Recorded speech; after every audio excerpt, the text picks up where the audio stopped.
convince you that sleep disorders are a treatable condition. We see people all the time that have suffered from poor sleep for oftentimes decades, and it breaks my heart. It's not necessarily. Sleep is treatable.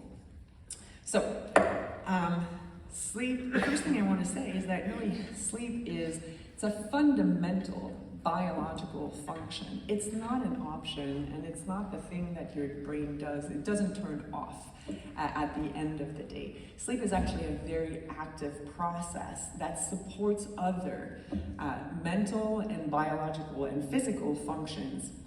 And I've listed a few here. We know that it's during sleep that a lot of the memory consolidation, learning happens when, processing some of the challenges, the emotional challenges that we encounter during the day, that's kind of sorted out partially when we're sleeping. So disrupted sleep will actually interfere with these kinds of processes.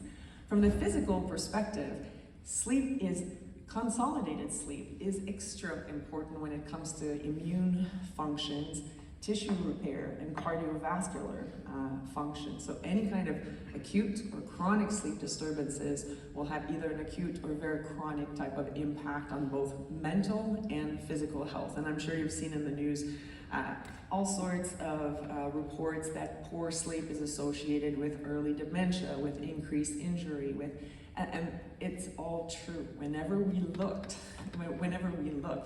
at what are the consequences of poor sleep, we have yet to find one area of health or functioning that is not impacted by poor sleep or insufficient sleep.